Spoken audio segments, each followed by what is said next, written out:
Olá, galera do primeiro ano, tudo bem? Então, vamos fazer essa aula aqui. A última aula a gente falou sobre as 3 leis de Newton, correto? Essa aula já é corrigindo o dever de casa sobre as 3 leis de Newton, tudo bem? Então, bora começar. Primeiro exercício aqui, primeiro dividir a folhinha aqui da seguinte forma, que na esquerda tem os deveres de casa, os básicos, né, os mais simples, e à direita aqui os intermediários, tá bom?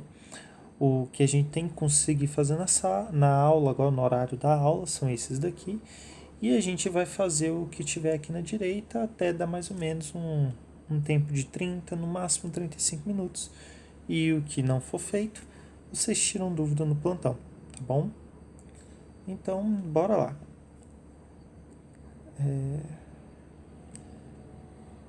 Então, quando eu vou corrigir o dever de casa, normalmente aqui eu desligo a câmera porque eu preciso mexer com o tablet assim deitado para eu poder escrever, tá bom? Então bora lá, galera. Opa. Uma criança empurra uma caixa sobre uma superfície horizontal com uma força de 30 newtons, movendo-a com a velocidade constante. Quanto vale a força de atrito oposta, a força oposta, ou seja, de atrito ao movimento? O que a questão está falando? Imagine assim que tem uma superfície, tem um bloquinho, você empurra ele com 30 newtons. Aí ele fala que esse bloquinho move-se com velocidade constante. Se a velocidade é constante, quanto vale a aceleração desse corpo? Pensa, a aceleração, ela não é a variação da velocidade no tempo? Se a velocidade ela é constante, quer dizer que ela não varia? Se não varia, a variação da velocidade é zero. E zero dividido por qualquer coisa é zero. Então, olha só, o que a gente conclui com essa simples denominação? Velocidade constante. Com apenas este termo, a gente concluiu que a aceleração vale zero. E se a gente lembrar da segunda lei de Newton, que ela fala que a força resultante num corpo é igual a massa vezes a aceleração dele, se a aceleração vale zero, quanto vale a força resultante? Zero também, porque zero vezes qualquer coisa vai dar zero. Então, o que eu estou dizendo? Que nesse meu conjunto a força resultante tem que valer zero, porque a aceleração vale zero, porque a velocidade não varia. Então pensa, se a única força que eu tinha na questão era esses 30 newtons aqui que estava para a direita, para a força resultante ser zero, quer dizer que tinha que existir uma força para anular com essa de 30, que com certeza estava oposta a ela sendo aplicada ao bloco, para que elas pudessem ser anuladas. Tudo bem? Por quê? De onde eu estou tirando isso? Concorda que força resultante é a soma das forças no corpo? Então, como eu já tenho uma força de 30 newtons, para que na hora que eu some outra, a soma dessas forças dê zero, é porque a outra força tem que ser oposta, para que na hora que você some elas se anulem. Claro até aqui? Quem está aplicando essa força é a criança, que empurra a caixa sobre a superfície. Quem está fazendo essa outra força é o atrito. É a força oposta ao movimento. Ok? Então pronto, acabou. Quanto vale a força de atrito? 30. Por que tem que ser 30, professor? Porque ela tem que ser o valor necessário para equilibrar o bloco, já que a força resultante no bloco é zero, pois a aceleração é zero, pois a velocidade é constante. Faz sentido para todo mundo? Então, esse é o motivo da força de atrito valer 30 newtons, igual a força que foi aplicada pela criança. Questão número 4. Uma bola é colocada em movimento circular sobre uma mesa. Ela é mantida nesta trajetória por uma linha presa ao centro. Então, olha só. Essa bolinha está aqui, ela vai ficar girando aqui. Vai ficar girando assim, eternamente. Se a linha arrebentar, ou seja, cortou a linha, como será o movimento da bola? Vocês concordam que eu já tinha falado na última aula que inércia é a tendência de manter o seu estado de movimento? Só que lá eu tinha dado exemplo de um carro fazendo uma curva, que se eu jogasse uma poça de óleo na pista, e esse carro estava fazendo a curva, na hora que ele passasse pela poça de óleo, ele ia sair em linha reta. Essa é a tendência inicial do corpo, manter o movimento no ponto onde ele perdeu o contato com a pista por causa do óleo. Então, no caso aqui, vai ser a mesma coisa. Na hora que você cortar o barbante, essa pedrinha estava andando desse jeito. Na hora que você cortar, ela vai se mover livremente de acordo com a sua inércia. Ou seja, ela sairá num movimento retilíneo uniforme. Tudo bem? Essa direção com que a velocidade está aqui, ela é uma direção chamada tangencial. Porque se você pega qualquer figura geométrica na matemática e você perguntar assim, qual é a tangente desse desenho nesse ponto? Tem que ser o desenho de uma reta que passa por aquele ponto raspando o desenho. Então, ó, a tangente desse ponto é isso que eu desenhei. A tangente desse ponto, ó, a reta que passa raspando aquele ponto. Essa reta. Professor, por que não é essa reta aqui? Porque ela não passa raspando. Tudo bem? Ela passa enfincando na figura, entrando na figura, não é raspando. Por exemplo, aqui, ó. Isso é a direção tangente. Aqui, isso é a direção tangente. E aqui, é isso. Qual o sentido da velocidade? Depende de para onde o corpo estava indo. Como a gente adotou que ele estava andando assim, ó. Então, quando ele passar por aquele ponto, a velocidade dele estava assim. Quando ele passar por esse ponto, a velocidade dele está assim. Quando ele passar por esse ponto, a velocidade dele vai estar assim. E quando ele passar pelo outro ponto, a velocidade vai estar assim, de acordo com essa reta aqui. Claro? Então, entendido o que é reta tangente? A velocidade, ela é sempre tangente ao desenho da trajetória. E eu já falei isso. Ok, galera? Tudo bem? E por que ela é tangente? Porque ela é a tendência inercial do corpo de manter o seu estado de movimento. Página 133. Considere as afirmações citadas abaixo e verifique-as quanto à veracidade. A resultante, força resultante igual a massa vezes aceleração, produz num corpo de massa m uma aceleração a na mesma direção e sentido da resultante e de intensidade proporcional à resultante. Ele está falando que a aceleração vai ter a mesma direção e o mesmo sentido da resultante? Perfeito. A aceleração e força resultante têm mesma direção e mesmo sentido. E a força, qualquer uma dos dois, tanto a força resultante quanto a aceleração são proporcionais entre si? Sim. Tudo bem? E a proporção é exatamente a massa. Um corpo pode permanecer em repouso quando solicitado por forças externas. Ou seja, ele está querendo dizer que eu tenho um corpo que, por mais que tenha forças externas agindo sobre ele, ele ainda pode permanecer em repouso. Correto, porque alguém pode vir fazer uma outra força externa aqui, que as duas se anulem e o corpo fica parado. Ok? Então,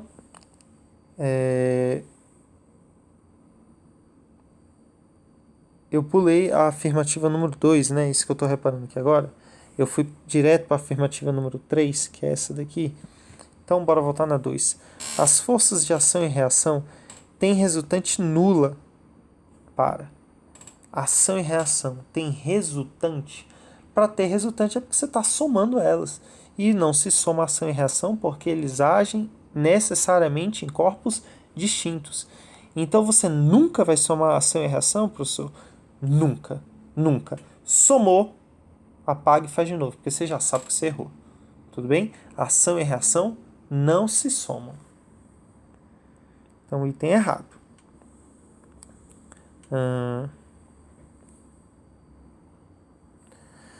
A afirmativa número 4 aqui. A partir do princípio fundamental da dinâmica, ou seja, que a força resultante é igual a massa vezes a aceleração, podemos considerar que um Newton é a intensidade de uma força que ao agir num objeto de massa 1 kg, manifesta nele uma aceleração de 1 metro por segundo ao quadrado, na sua direção e sentido contrário. Então, olha só.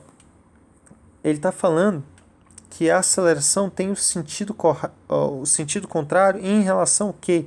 Ao da força resultante. Mas tudo que a gente viu até agora não é que a força resultante é tem mesma direção e sentido da aceleração. Logo, essa afirmativa 4 está errada. Quais são as afirmativas corretas? 1 e 3. Ok? O resto está errado. Tá? A 2 porque fala que eles se somam. E a 4 porque ele fala que é sentido contrário. Tá bom? 136. Página 136. Em um dia muito chuvoso, João tentou ligar seu carro e percebeu que a bateria não funcionava. Para tentar resolver o problema, permaneceu sentado confortavelmente e empurrou o painel de controle para frente. O carro se movimentou? Pensa, o que ele está falando? Está falando que algum doido decidiu estar dentro do carro e lá dentro do carro, onde ele tinha o banco dele, onde ele estava sentado, ele simplesmente decidiu, estava aqui, vamos supor que ele estava, sei lá, lendo um livro, tudo bem? Aqui é a cabeça dele e aqui está a perna dele. Vamos supor, como a questão falou aqui, que ele simplesmente empurrou o painel para frente. O que eu estou querendo dizer? Que ele vai pegar as pernas dele aqui, vai esticar para frente e no painel do carro ele vai empurrar o painel do carro para frente.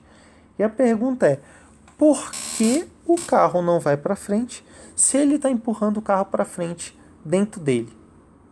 Bem, a resposta é óbvia. Como ele está empurrando o carro para frente, ele deveria ir para frente. Mas, concorda que toda ação tem uma reação? Na hora que ele empurra o carro para frente, o carro empurra ele para trás. Aí você fala, professor, mas o carro podia ir para frente e ele ficar para trás? Mas, quando o carro empurra ele para trás, as costas dele empurram o banco para trás. E por reação, o banco empurra ele para frente. Mas eu te pergunto, quais dessas forças estão agindo no carro? Bem, a pessoa empurrou o carro para frente e o carro empurrou ela para trás. Só que empurrar ela para trás é uma força que está agindo na pessoa, não no carro. Ela bateu as costas no carro e empurrou o carro para trás. Tudo bem? Aí o carro empurra a pessoa de volta. Essa força está agindo no carro ou na pessoa? Na pessoa. Logo, o carro só recebeu essas duas forças que eu destaquei de vermelho. Essas duas forças são forças opostas, que vai fazer com que elas se anulem e o carro permaneça parado. Ok? Por isso, não adianta fazer força de dentro do objeto. A força tem que ser externa para que ele se mova. Não basta ser interna. Ok? João salta do carro e começa a empurrá-lo. Ele empurra com as mãos, o carro empurra João de volta, com uma força de mesma intensidade e assim não adquire aceleração. Permanecendo no mesmo lugar. Verdadeiro ou falso? Primeiro, vamos ler aqui, ó. Falso. João conseguirá mover o carro, pois o par de força, ação e reação está aplicado em corpos distintos. Ele só quis perguntar se ele saísse do carro ia acontecer a mesma coisa que aconteceu com ele dentro. O carro iria ficar parado ou não? Se essa pessoa saísse do carro e fosse lá para trás para empurrar esse carro, ele com certeza ia conseguir empurrar esse carro. Por quê? Porque agora não é mais uma força interna, é uma força externa empurrando o carro. Esse carro pode empurrar a pessoa para fora ou na direção oposta, a pessoa é jogada para trás, mas o carro vai para frente. Ok? Depois, questão número 4. Por que as forças de ação e reação não podem ser somadas? Porque ação e reação agem em corpos diferentes. E a gente só soma para calcular a força resultante num corpo específico. E como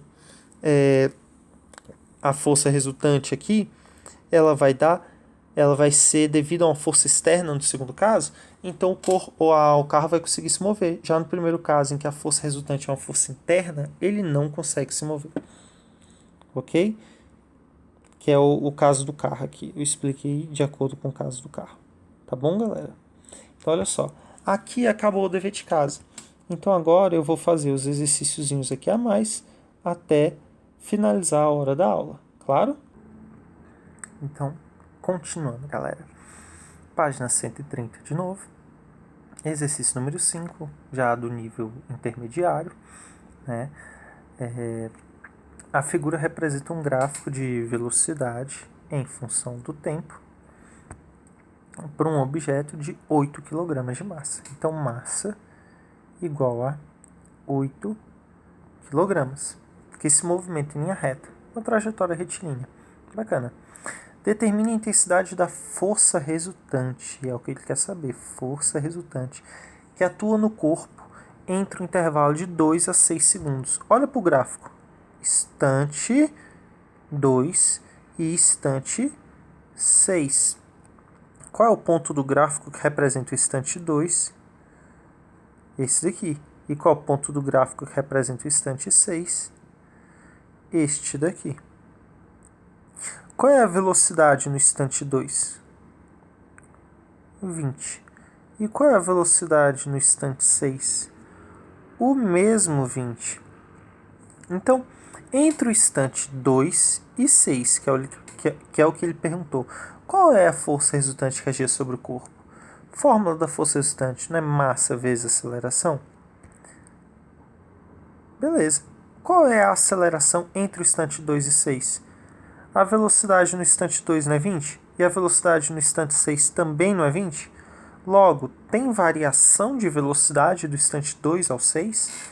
Não, correto? Se não tem variação da velocidade, é porque não tem aceleração. Se a aceleração vale zero, então a força resultante também vai valer zero, porque zero vezes qualquer coisa tem que dar zero. Ok? Então determine a intensidade da força resultante que atua sobre o corpo no intervalo de 2 a 6 segundos. Zero. Beleza? Então, próxima questão. Questão número 4, página 133. Um trenzinho de massa tanto parte do repouso e depois de 10 segundos atinge tal velocidade. Qual é a aceleração média nesse intervalo de tempo? A aceleração média não é a variação da velocidade dividido pelo tempo? Qual é a variação da velocidade? Ele partiu do repouso, logo a velocidade inicial vale zero e atingiu uma velocidade de 36 km por hora.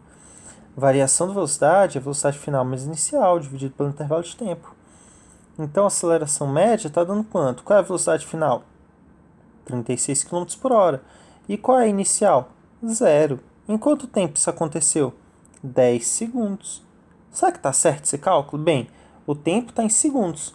A velocidade, que eu coloquei 36, é qual a unidade de medida? Quilômetros por hora. Qual a unidade de medida que tem que ter aceleração média? Ela tem que ser em metros por segundo ao quadrado no sistema internacional. Para que esse cálculo fique certo e dê na unidade de medida que a gente quer que dê, isso aqui não pode estar em quilômetros por hora, tem que estar em metros por segundo. Então, 36 km por hora, para passar para metros por segundo, basta dividir por 3,6. Isto vai dar 10 metros por segundo. Então, você bota 10 aqui. 10 dividido por 10 vai dar 1 metro por segundo ao quadrado, que é exatamente o gabarito da questão. Ok? Depois, letra B. Qual é o valor médio da força resultante que estabeleceu essa aceleração do veículo? Qual é o valor da força resultante média, sim? Força resultante não é massa vezes aceleração? A força resultante média da situação é massa vezes aceleração média. Então, aceleração média vale 1. E a massa vale isso daqui? 1 vezes qualquer coisa é o valor da coisa. Logo, a força resultante vai dar 1,2 vezes 10 ao cubo newtons. Tudo bem? Já aqui, a aceleração vale 1 e a massa é esse valor. Então, respondido também a letra B. Questão número 8 agora. Duas forças perpendiculares são aplicadas em uma caixa de 20 kg. Então, olhando de cima, é como se tivesse uma caixa. tudo bem? Ele aplica forças perpendiculares, ou seja, ele aplica uma força assim e a outra assim. Podia ser que a outra fosse para cima? Podia, tudo bem? Porém, elas têm que ser perpendiculares, que quer dizer o quê? Forma 90 graus. Tudo bem? Então, olha só, duas forças perpendiculares são aplicadas em uma caixa de 20 kg. Se F1 e F2 valem, respectivamente, esses valores, 60 e 80 newtons, determine a força resultante aplicada na caixa. Qual é a força resultante sobre qualquer objeto? É a soma das forças que agem sobre ela. Se age esses 60 e 80, eu tenho que somar eles para encontrar a força resultante. E como é que se soma vetores que são perpendiculares? Toda soma de vetores não é só botar o vetor em fila? Então pega o 60 aqui, ó, repete ele aqui na frente, e o 80 vai pegar e botar na fila, como se fosse assim. Tá? Então, na hora que você coloca os vetores em fila, qual o resultado dessa soma? É simplesmente o tamanho do vetor, que parte daqui e vem para cá.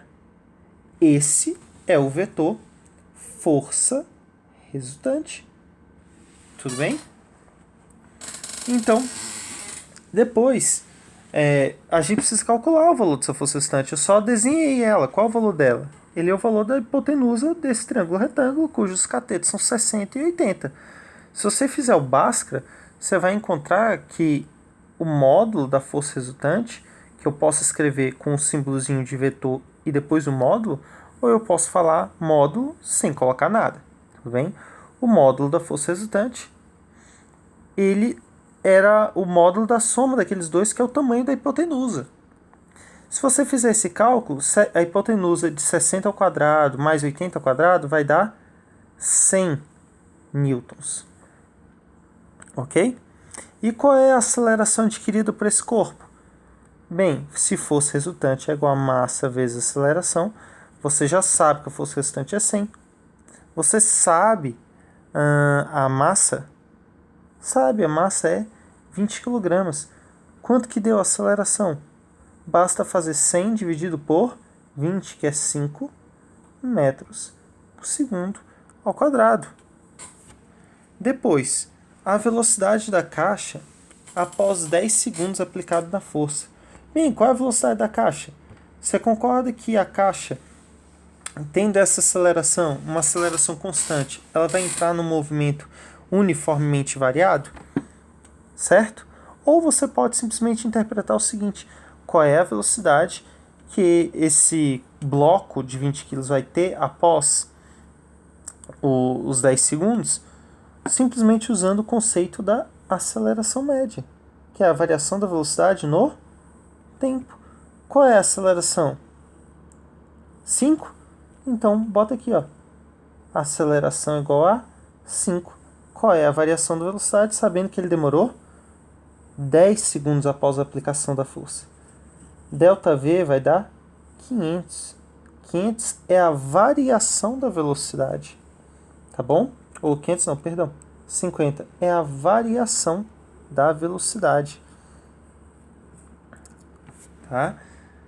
Duas são aplicadas em uma caixa. Não fala que ela estava em repouso no início, né? Essa variação da velocidade de 50 metros por segundo vai dar uma velocidade final de 50 metros por segundo se a velocidade inicial fosse zero. Se fosse diferente de zero, já não daria 50 a velocidade final. A velocidade dele variou 50, quer dizer que se no início era 10, no final vai ser 60. Se no início era 20, no final vai ser 70.